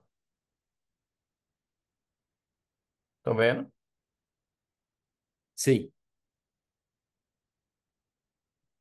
Perfeito. Meu nome é Vitor, sou fellow da Retina. Vou apresentar os casos cirúrgicos hoje. O agradecimento vai para o Dr. Sérgio Pimentel, que me auxiliou na confecção dos slides. Então, o primeiro caso cirúrgico é de uma mulher de 50 anos de idade. Fez PRK há 10 anos. Baixa acuidade visual aguda no olho direito, mais ou menos um dia. Fáscica, acuidade visual de 20/200 nesse olho direito. E aqui a gente tem a retinografia de grande angular. A gente vê justamente uma rotura em ferradura aqui, com uma área de descolamento em região nasal superior. E essa retinografia está um pouco embaçada porque ela teve um DVP hemorrágico, então tem hemorragia vítrea associada. Então, de acordo com essa retinografia, queria abrir para discussão para possíveis condutas aqui nesse caso. Tá bom. Então, eu queria, olha, que o Bernardo, a Lívia e a Juliana Recchia comentassem aqui. Então, olha, você tem uma ruptura única, temporal superior, mácula 1. A gente tem pouca sala cirúrgica aqui. Quais são as opções terapêuticas desse paciente? O paciente é fáscico, né? E tem quantos anos, Vitor? Tem 50 anos, professor. 50 anos, fácil, tá? O que vocês acham de opções terapêuticas aqui? Doutor Sérgio, acho que se essa turvação vítrea, né, que a gente vê na imagem, não impedir um adequado exame da periferia, A Aham. pneumática, ela é completamente bem indicada, né? Se a gente conseguir ver que não tem outras lesões periféricas, porque é um descolamento de retina mácula 1 circunscrito nasal superior, né? Então pode ser feito, ainda mais considerando todo o contexto de sala cirúrgica. Você fala da retinopexia pneumática, certo? Isso, isso. Perfeito, perfeito. Bernardo, você está aí? Oi, professor. Oi, Mesmo sem considerar a questão da sala cirúrgica, eu acho que pensaria em uma pneumática, professor, um DR muito localizado ali. Fazer perfeito, vitrectomia, você teria que fazer a faco também, né? Ou ela vai evoluir com uma catarata rápida. Então, até para evitar essa imobilização do per- cristalino aí, eu pensaria em uma pneumática. perfeito. Juliana, Eu concordo, professor. Eu acredito que a melhor seria pneumática mesmo. perfeito. Então, Vitor, você quer mostrar o que foi feito? Perfeito, professor. Como foram discutidas, a gente fez a pneumática. Realmente teve uma dificuldade imensa no início de fazer o laser, mas depois de uns 7 dias a gente conseguiu fazer o laser direitinho. Aí tem a foto justamente da pneumática do laser. E depois de 30 dias ela ficou com a visão de 20/25 e com a rotura totalmente bloqueada, tá? Tá, Vitor, para ser mais didático, antes de mostrar o segundo caso, explica direitinho como você fez a pneumática, quantos ml C3F8 você Perfeito. aplicou? Tá, Então aqui a gente normalmente costuma fazer a paracentese, né? A paracentese pode ser feita antes ou depois. Normalmente a gente costuma fazer antes da injeção. A gente coloca, puxa 0,3 ml mais ou menos. E a gente marca e faz a injeção de C3F8 de 0,3 ml. Vai expandir aí, vai ficar com 1,2 mais ou menos. E a gente consegue fazer o laser na região da rotura, né? Então o gás ali, ele pega na rotura, ele consegue chapar a borda da rotura e a gente consegue fazer o laser. E o paciente ficou bem nesse caso. Indicação. certo. Então, injeta, é importante, C3F8, porque a expansão é maior do C3F8 do que o SF6, por exemplo. Você expande em 4, Perfeito. você injeta o volume de 0,3, ele vai expandir em 4 vezes, vai dar 1,2 ml, que é uma bolha no volume grande, como você está vendo aí. Ela tampona a rotura, então não deixa o líquido entrar mais pela rotura, e o EPR bombeia esse líquido para fora, bombeando, a gente consegue fazer o laser em volta da rotura sem ter que entrar dentro do olho, né? Certo? E eficácia Perfeito. disso é ao redor de 60, 65%, mas, certo? Se a gente pegar estudos grandes, a gente discutiu um artigo aqui a Sim, semana passada, 2 semanas atrás, sobre isso, certo. mas a gente consegue livrar esses pacientes, eles conseguem fazer isso no mesmo dia que o paciente entrou num hospital de grande porte, no HC, sem usar a sala cirúrgica que vai estar muito lotada, não precisa adiar a cirurgia desse paciente, então o custo é baixo, a eficácia é razoável, e eficácia inicial, quer dizer, se você não conseguir colar a retina, essa ineficácia nesses casos não prejudica o comportamento posterior quando você indicar uma vitrectomia ou indicar uma interflexão escleral, certo? Ah, então, acho que para início é um ótimo procedimento, certo? Agora você vai mostrar mais um caso, Perfeito. né? Mais três, Perfeito, né? professor. Tá, Segundo caso cirúrgico, um homem de 60 anos, baixa acuidade visual no olho direito há 8 dias, também fez PRK há 15 anos. Fásico, acuidade visual no olho direito de conta dedos a 4 metros. E aqui a gente tem a retinografia. A área vermelha que eu circulei é onde que tem a rotura. Tem uma rotura às 12 e uma rotura temporal superior. E fez um descolamento de retina ali escorrendo até a região macular. A área macular está descolada. E aqui abriria de novo para a conduta dos tá. Então, discutidores. ele é fásico também, é isso? Fásico também. E quantos anos ele tem? 60. 60, tá. É, Então, vocês querem comentar de novo? Lívia, você quer começar? Bernardo, Juliana?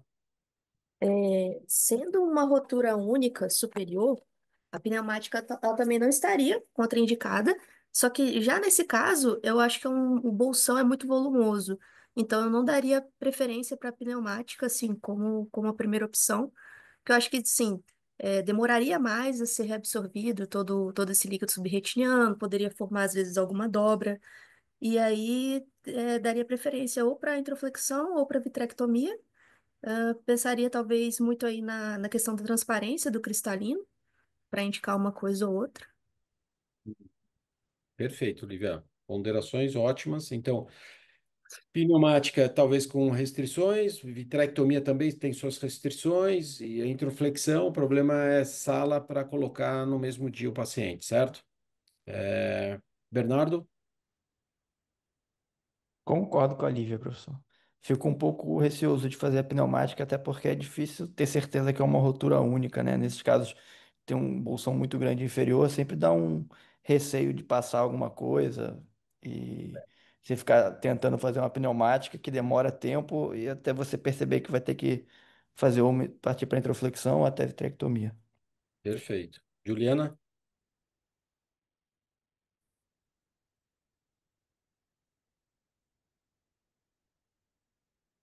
A Juliana está sem conexão. Juliana, quando você voltar à sua conexão, você volta a falar. Então, Vitor, vamos mostrar esse caso que talvez não fosse a melhor indicação para pneumática. Vamos ver o que você fez? Perfeito, professor. Nesse caso também foi indicado pneumática. A princípio, a gente fez uma rotura, a gente fez laser também na rotura superior e temporal, nessa área grifada. Então aí o bolsão você já vê que já diminuiu bastante. A região de 25, ela abriu uma nova rotura temporal superior, mas não a ponto de de ter descolamento de retina. Eu fiz o laser em volta e ela se encontra bem. E o bolsão superior nesse D25 aí, pós-pneumático, vocês veem que já desapareceu, né? Então a retina estava aplicada e já fez o laser superior e ela se encontra estável hoje também nesse paciente. Ah, então é interessante, né? Porque a Lívia e o Bernardo levantaram, acho que corretamente, restrições para a pneumática.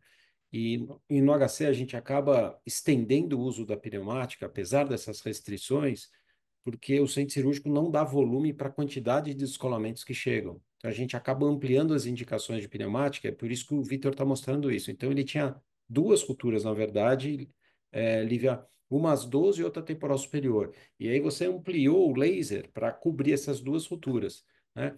E depois, tardiamente, apareceu uma outra ruptura, talvez por tração do vítreo, que talvez não tivesse totalmente descolado da retina, mas não abriu, não formou líquido, então o Vitor conseguiu fazer o laser e essa paciente evoluiu bem com 20 e 25 de visão, tá? Algum comentário, Lívia e Bernardo, dessa evolução?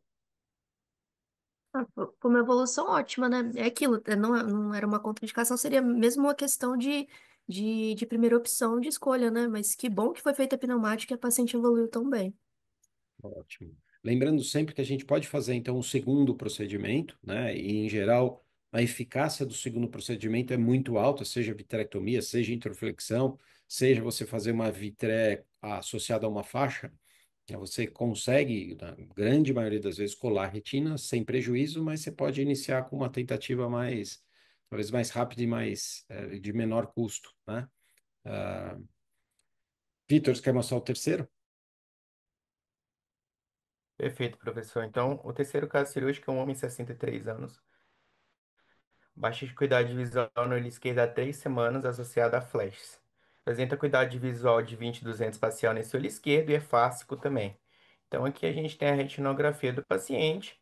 Paciente com uma rotura em ferradura grande, temporal superior, com descolamento macular mostrado pelo OCT, tá? Então aqui também queria saber a opinião dos curtidores. Qual conduta tomar nesse caso? Então, Bernardo, uma ruptura grande, ferradura, mais única, superior, mácula off, qual que é a tua primeira indicação? E quais são as outras indicações possíveis? A introflexão aqui eu acho que é a única que não cabe, eu acho que parece ser muito posterior à rotura, tá ali, um pouco mais próximo, marcada ali, dá um pouco de medo. Dá para tentar a pneumática. Eu só fico com receio, professor, de fazer o. Aparece um pouco grande a rotura e fazer o C3F8 um volume um pouquinho menor e entrar pela rotura, ou algo assim. Cuidado Hum. nesse momento. Talvez fazer o SF6 pelo fato de você conseguir injetar um volume inicial maior e correr menos risco de entrar uma bolha de ar ou de gás pela essa rotura. Uhum. Mas acho que a pneumática aqui cai super bem, ainda mais que a rotura é bem superior, né? A posição de cabeça é fácil para o paciente. Tá. Às vezes, Bernardo, às vezes a localização da rotura, como tem um descolamento bolhoso, parece que essa rotura é mais no equador posterior, mas ela é mais periférica, é isso, Vitor? Perfeito, professor. É mais Bem no periférico, equador mais periférico. anterior, sabe? É interessante, eu tive essa mesma impressão que a sua, Bernardo, mas essa lesão é mais periférica do que a gente imagina aqui, tá? Ela está um pouco anteriorizada pelo bolsão, então parece que ela é mais posterior. Lívia? Então, inicialmente eu estava imaginando que essa rotura fosse mais posterior. Aí, se essa rotura fosse mais posterior, a minha primeira opção seria faixa vitré. Por quê? Porque às vezes, quando você tem roturas mais posteriores, você tem uma inserção posterior da base vítrea. Isso aí você pode ter já uma base, sim, patológica, você pode ter dificuldades para induzir o DVP, outras roturas. Então, eu associaria a faixa com a vitrectomia. Mas já que essa rotura não é tão posterior quanto aparenta, poderia ser feito tanto a introflexão quanto a pneumática. Eu acredito que o Vitor tenha feito a pneumática, não é, Vitor? São todos casos de pneumática, a gente É. tá estendendo as indicações de pneumática aqui, mostrando a experiência que a gente tem com a pneumática. A ideia é essa. Então, são casos que, a princípio, você olha e fala, poxa, essa não é uma indicação inicial de pneumática. A gente está mostrando que você pode fazer, pode ter o resultado bom, e se não tiver, você pode corrigir isso com uma segunda cirurgia, né? Então, estou falando isso quando a gente tem uma disponibilidade restrita de salas e um volume cirúrgico muito grande, né? Tá? No mundo ideal, a gente poderia entrar, fazer uma interflexão, fazer uma vitrectomia aqui, a gente não está no mundo ideal, né? Então, Uhum. mostra a evolução aí. Perfeito. Então, esse paciente também a gente fez a pneumática, né? Então, a gente vê que a rotura está um pouco mais. Porém, no D30, após a pneumática, colou a retina, ele apresentava visão de 20/200 foi para 20/80, mas apresentava metamorfopsia nesse olho esquerdo, né?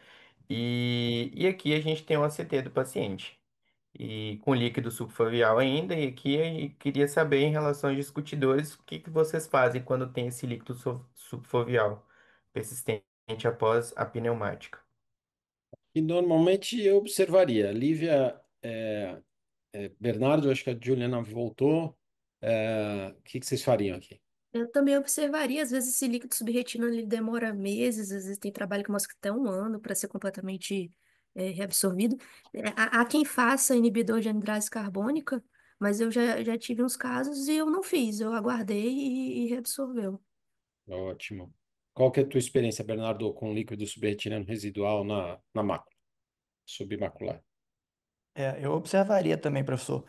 E aqui acho que é legal até acompanhar com a CT, né? Que às vezes só no exame de mapeamento é difícil, né? Você ter essa percepção evolutiva. Claro que em alguns casos dá para ter, mas assim, o ACT vai ajudar muito, né? Se você comparar de 1 mês a 3 meses, às vezes é difícil você ter noção se está regredindo, se está infiltrando por algum outro lugar, se o líquido está mobilizando. Então, acompanhar com a CT esses pacientes é muito bom. Perfeito, perfeito. Vitor, você tem o segmento desse paciente? Não tem, que ele vai voltar agora mês que vem, professor, mas aí a conduta nossa foi expectante mesmo. É que o teu áudio, eu acho que a tua internet falha um pouquinho, Vitor. Você quis dizer que você ainda não tem, mas a gente vai ver. Ixi. Você quis dizer que daqui a um mês não vai ter mais líquido, ou o líquido vai ter diminuído, é isso, né? Muito provavelmente. Quer mostrar o quarto caso? Isso, ele vai voltar, eu acho que daqui 2 semanas, de 15 anos de idade, teve trauma no olho direito há 5 anos, um descolamento de retina, então SPL desse olho, tem olho único, olho esquerdo, teve uma baixa de acuidade visual súbita nesse olho esquerdo há 2 semanas, fáscica também, e apresentava visão de conta-dedos a 1 metro, e aqui a gente tem a retinografia da paciente, duas roturas superiores, e aqui eu queria a discussão também para qual conduta fazer nesse caso. Então, puxa vida, aí a gente está forçando as indicações, né, Vitor? Aqui eu faria uma introflexão com certeza, talvez um buckle superior e uma faixa 360, procuraria se não tem mais outras rupturas inferiormente, olho único da paciente, né? E, mas é uma prioridade, mas se mesmo sendo prioridade, com olho único, eu não conseguisse sala, eventualmente você poderia pensar em pneumática. Lívia e Bernardo, o que vocês fariam aí? Aí eu ficaria bem receosa de fazer a pneumática, assim, como primeira opção. Eu também tenderia para introflexão escleral. Ainda mais que é muito jovem, né? Um vítreo muito aderido, olho único.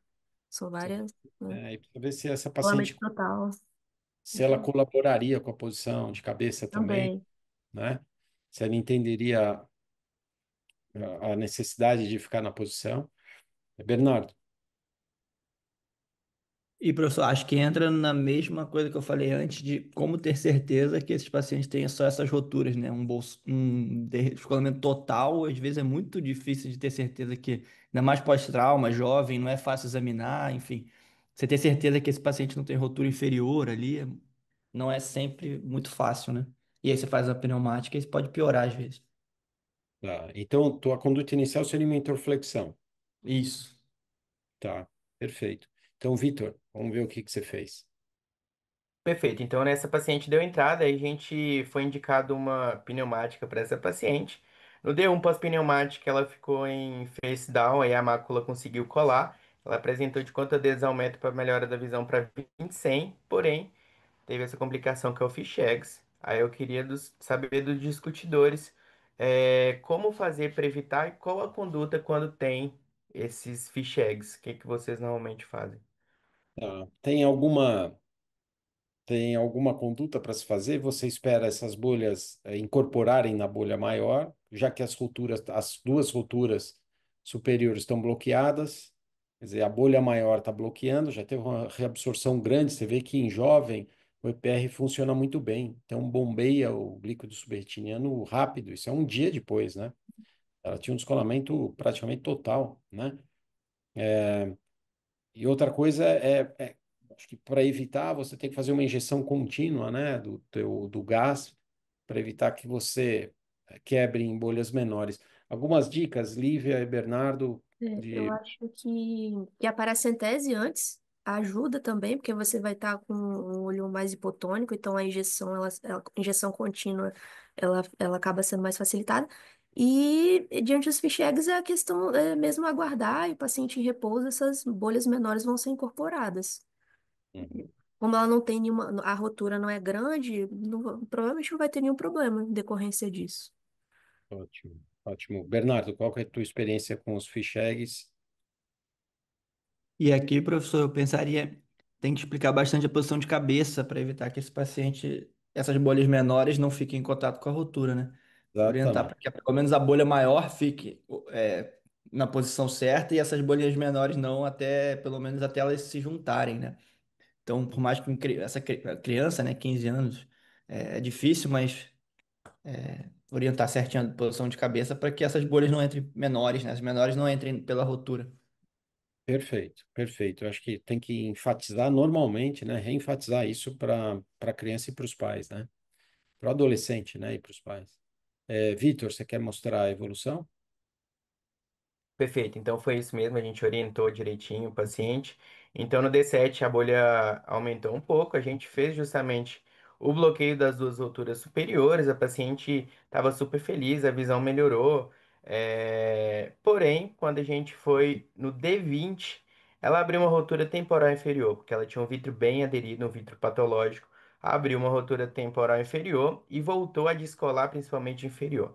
Aí eu queria abrir para discussão o que que vocês fariam aqui nesse caso, já que uma pneumática, uma repneumática não daria certo. Bom, como nem tudo são flores, né? Não dá para mostrar todos os quatro casos perfeitos, né? Então você vê, isso é uma complicação. A gente mostrou de quatro casos, então a eficácia aqui nesses quatro seria de 75% sem ter tendo uma complicação com redescolamento, né? E que é mais ou menos isso na literatura. Talvez a literatura fique entre 65%. a eficácia isolada de uma pneumática, né? Sem ter um redescolamento, sem uma segunda intervenção cirúrgica. Aqui você tem que colocar uma introflexão, certo, Lívia e Bernardo? Vocês Certo? fazem. Um Certo. Tá, bom protegendo essa rotura temporal inferior que abriu. tá. E professor, mas aqui deu 75% de eficácia, mas está expandindo um pouco esse aspecto. Não, No caso, ninguém faria, eu acho, né? Na não. vida. Então, com expansão. Eu acho que o serviço tem um volume muito grande, todo dia a gente vê alguns descolamentos e o centro cirúrgico não comporta tudo, infelizmente. Então a gente tem que abrir, tem que fazer isso, mesmo sendo olho único e prioridade. Ao invés de esperar 3 dias para colocar paciente, 4 dias, a gente pode fazer a pneumática até esses 4 dias.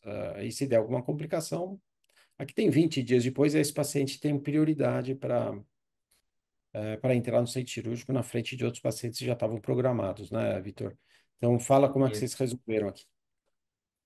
Então, perfeito. Então, aqui a gente fez a introflexão mesmo com o buccal temporal inferior. E aqui a gente tem a retinografia da paciente D32, com a visão de 20/80 ainda. Ela ficou com 20/80 porque infiltrou um pouco de líquido, tem uma fragmentação da retina externa. Então, a visão não ficou 100% ainda. Acho que pode melhorar mais um pouco. Mas aí o aspecto da retinografia da paciente, um aspecto com a retina colada, tudo direitinho. Interessante, né? Então, ela vai melhorar desses 20/80 ainda. Ela tinha quanto de início? Ela tinha conta-dedos na apresentação, Quanto a né? Mas, desômetro? Isso. mas foi feito rápido a cirurgia. Quantos dias ela tinha de descolamento? Ela tinha 2 semanas, se eu não me engano, professor. Ela demorou para curar e Para tudo procurar. mais. Aí quando chegou lá no ambulatório, a gente fez a pneumática no mesmo dia. E a pneumática já colou a mácula no mesmo dia, porque ela fez face down de 8 horas, entendeu? Então, isso ajudou bastante a gente preservar aquela visão macular, pelo menos que ela tinha, Tá, entendeu? Na época. tá. Então, agora a retina colar. Então, essa é outra ideia que se você faz a pneumática, ela não dá certo, você tem uma chance, pela literatura média, de entre 80% e 90% de colar a retina com o segundo procedimento. Então, é o que aconteceu aqui. Então, mais ou menos, os casos que a gente mostrou espelham mais ou menos o que a gente vê se a gente tivesse um número grande de casos para mostrar. Então, Lívia e Bernardo, eu queria que vocês concluíssem falando sobre a pneumática, riscos e benefícios, e a experiência de vocês com esse procedimento. Então, os benefícios, né? São vários. O baixo custo, a não necessidade de uma sala no bloco cirúrgico, né? Para ser realizada. Aí você consegue tratar o paciente de uma maneira muito mais rápida. Foi aquilo que o Vitor falou, dela ter feito face down. E a gente ter conseguido aplicar a mácula. Então, isso é bem importante. E acho que é um procedimento que no nosso fellow a gente faz muito. E é importante dominar essa técnica justamente por isso, porque você consegue tratar o paciente rápido e o que o senhor discutiu também. Tem uma taxa aí de sucesso em torno de 60%, com a possibilidade de ser operado por uma outra técnica. Então, eu acho uma técnica super importante e que a gente tem que estar preparado para realizar. Certo? Bernardo? Concordo com a Lívia, professor. Acho que a gente tem um contato muito grande, não só pela quantidade de casos, mas também pelas particularidades que você comentou, né, da disponibilidade de vaga. Mas acho que não só pela questão de custo e de vagas, mas também porque se a técnica dá certo, ela é muito boa, né? O paciente consegue é, recuperar a visão em 15, 20, 30 dias, né? Muitas vezes a gente não precisa fazer faco, complicar a vida do paciente. Às vezes vai pensar na vitrectomia, vai para óleo, enfim, a gente está dificultando a recuperação quando o paciente, com a maioria desses casos aí, com 20 dias já está com uma visão muito boa, vida quase normal, né? Isso. Perfeito, perfeito. Era isso que a gente queria mostrar. Vitor, fala a tua impressão sobre essa tua experiência aí inicial com a pneumática e sobre essa tua Então, preparação. perfeito. Então, a pneumática, eu acho que lá no serviço, igual o senhor falou, a gente tem muitos casos, então às vezes a gente expande essas indicações por causa da sala cirúrgica. E às vezes até os exames ficarem prontos e tudo mais demora um pouco. Então, normalmente, quando a gente tem um paciente com, por exemplo, descolamento total, a gente solicita os exames, faz a pneumática e assim que tiver pronto, se precisar, a gente já coloca na sala, entendeu? Então demora 3, 4, 5 dias. Mas o importante, assim, é que a gente tem que saber realizar um procedimento, como a Lívia falou, de baixo custo. E e fazendo bem feito e tudo mais, tem uma eficácia razoável e a gente consegue colar as retinas descoladas, igual nos 4 casos que foram feitos aqui, que eu citei na discussão. Perfeito, os quatro colados, né? Muito bem, muito Perfeito. bem. Então, Vitor, parabéns aí pela apresentação, pela tua experiência, né, inicial aí com pneumática, excelente. Muito bacana você mostrar esses casos para a gente ampliar o leque de indicações de pneumática, né? E a gente precisa disso, precisa ter essa experiência, precisa proporcionar isso para os pacientes. Não dá para fazer uma fila enorme de pacientes esperando para entrar no centro cirúrgico. Então, para a nossa realidade, isso é muito importante. Talvez para outras realidades em que você tem um centro cirúrgico disponível, talvez não seja a primeira indicação, mas eu acho que a gente tem que aprender muito a técnica cirúrgica, as indicações e usar. E o uso é muito importante para você reduzir custo e reduzir tempo, né, de indica do procedimento, né? Então é isso. E Obrigado, obrigado, professor. obrigado. Então, eu queria fazer os agradecimentos aqui a todos, então, que apresentaram, o Vitor Martins, que é fellow, que apresentou o caso cirúrgico. Obrigado, Vitor. A imagem que o Guilherme Fonseca, que é preceptor, mostrou, e o caso clínico que a Júlia Aragão, que é R3, mostrou. Queria agradecer os comentários aqui da, da Juliana Recchia, da Lívia Conce, do Bernardo Kestelman, da Cleide Machado e do André Kreutz, né? Então, e queria agradecer quem indicou. O Diogo Ocote falou aqui, talvez no primeiro caso que o Vitor mostrou, que preocuparia com opacidade com meios de sangue, de indicar a pneumática, talvez por não ter localizado, não ter sido adequada a localização de rupturas, mas nesse caso, Diogo, a gente conseguiu localizar as rupturas, fez, deu certo. Mas com certeza, se a hemorragia fosse maior, talvez aí a gente tivesse que fazer uma vitrectomia, uma introflexão, talvez uma vitrectomia mesmo, né? Tá? Concordo com o seu comentário, tá? Excelente. Então é isso, eu agradeço a todos. Próxima quinta-feira a gente está de volta aqui, tá bom? Tudo de bom para vocês, abraço, boa Noite, sexta-feira, bom doutor final de Sérgio. semana. Obrigada. Tchau, Liviato, tudo de bom. Boa noite, Tchau. professor. Boa noite, tudo de bom, obrigado.